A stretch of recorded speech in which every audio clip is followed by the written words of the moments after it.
no, pagsusumakit ng apostol na si Pablo na ang mga Kristiyano ay magsilakad ayon sa katwiran ng Diyos na ibinis ng ating Panginoon sa Kristo. 4 po yun. Tatlo. Yung salitang, let us cast off the work of darkness. Itakwil nga natin ang gawa ng kasamahan. Put on the armor of light. No?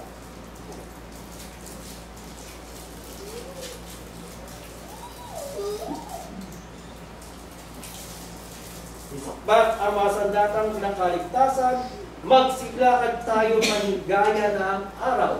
So let us walk as in the day. So yung pong tatlo na yun, let us cast off the work of darkness, let us put on the armor of light, and let us walk as in the day. This inhibit. Dito po yung mga bagay na pipigil sa atin upang hindi gawin ang gawa ng laman.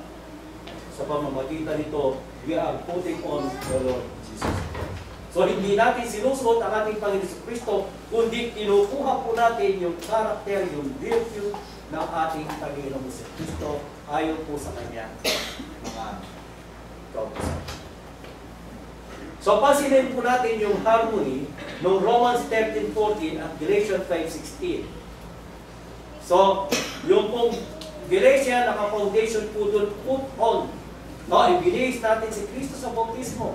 Dito naman po sa aklat ng Roma tayo inuutusan na ibihis ang ating Panginoon si Kristo. Pansinin po niyo yung salitang walk in the Spirit and you shall not fulfill the lust of the flesh. At you put on the Lord Jesus Christ and make no provision for the flesh to fulfill its lust. Binihis natin ang ating Panginoon si Kristo, walk in the Spirit. Okay? Pag naglumakad tayo sa Espiritu, hindi po natin gagawin yung mga gawa ng laman. Kapag ibinihis natin ang ating Panginoon si Kristo, hindi po natin gagawin yung mga probisyon ng laman at ang kanyang mga pagnanasa. So makikita po natin yung parallel between walk in the Spirit and put on the Lord Jesus Christ. So yung po salitang Spirit po doon sa aklat ng Galatians chapter 5 verse 16 does not refer to the Holy Spirit.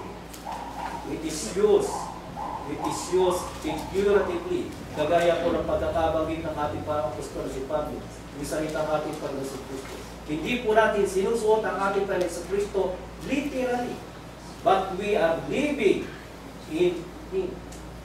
So kung ano po yung kautusan niya. So you walk in the Spirit.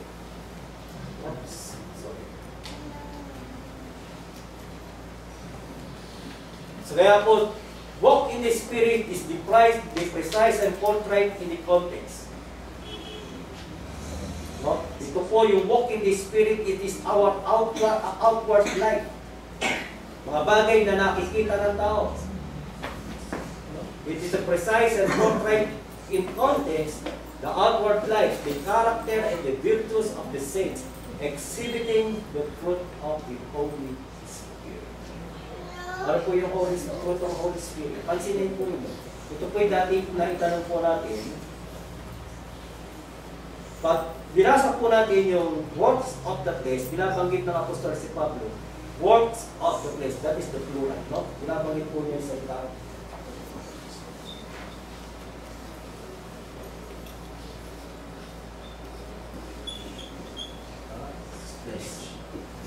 So marami po yun. Pero doon sa Galatians po, ang binanggit po niya is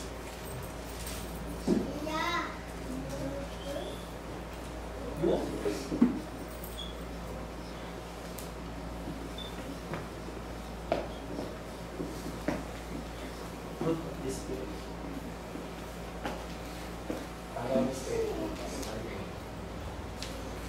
Pansinin po yun ito. Yung kapag tayo po ay nagnakaw, that is gawa ng laman. Kapag tayo po ay nagmura, yan po ay gawa ng laman. Kapag tayo ay nagsinungaling, yan po ay gawa ng laman. Pero, dito po sa fruit of the Spirit, ang sabi ng apostol na si Pablo, ganito, datapwat ang bunga ng Espiritu ay pag-ibig. katuwaan, kapayapaan, pagpapainud, kagandahang loob, kabutihan, pagtatapat, kaamuan, pagpipigil, laban sa mga gayong bagay ay walang kakutusan. So, ibig sabihin ko, kung ako ay may pag-ibig, pero wala naman akong kaamuan, wala akong pagtatapat, yung kung aking pag-ibig ay hindi po bunga ng Espiritu. Parang ano po yan eh. Parang yung coffee, 3-in-1.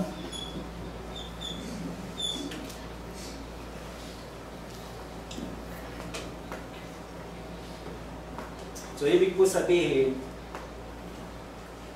para magkaroon tayo ng bunga ng Espiritu, pinagsisikapan natin ganapin ang lahat ng mga bagay. Hindi po natin pwedeng sabihin na, ay, ito lang ang kaya ko.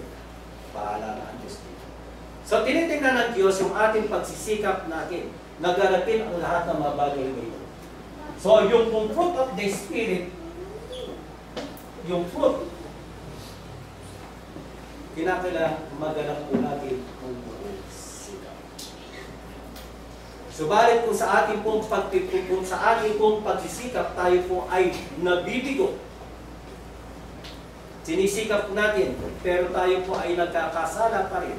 Sa kabila ng ating pagsisikap, yan po pumapasok yung grace of God. Yan po pumapasok yung grace of God and mercy of God. So yun ganyan.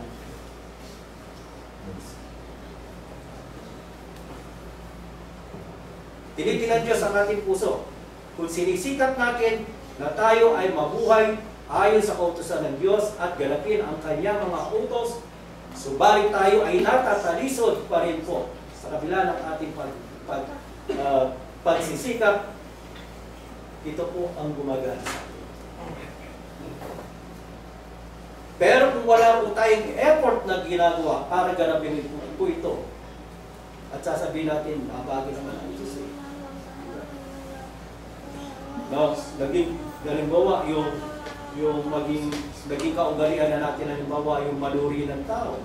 Yung tayo ay magbigay ng mga salitang hindi makakari na salita, naging ugali na natin. At hindi natin pinipigil at sasabihin natin ang Diyos naman ay mahabagin.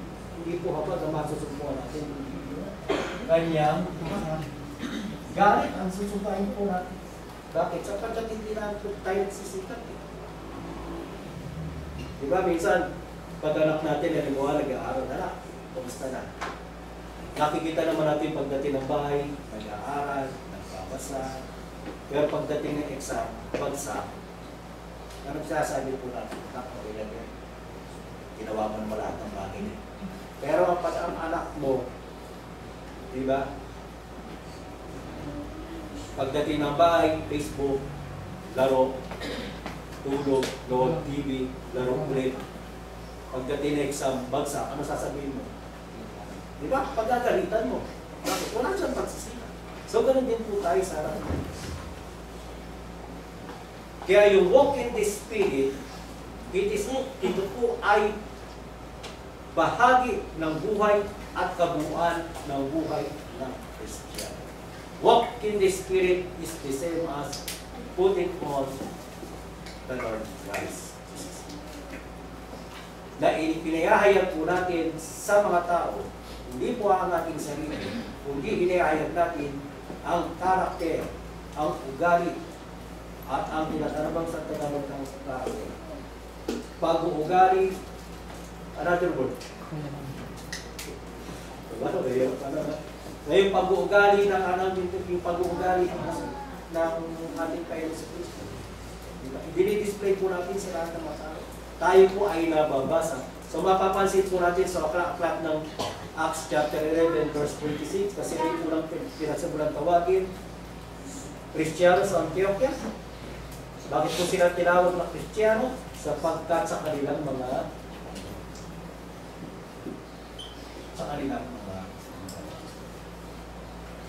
diba? Yun po sa atin. Tayo po ay tinatawag ng mga Kristiyano kung masasumpungan po sa atin ang ating Panginoon sa Kristo. Kung makikita po ang ating Panginoon sa Kristo sa ating pananalita, kung makikita ang ating Panginoon sa Kristo sa ating pamumuhay.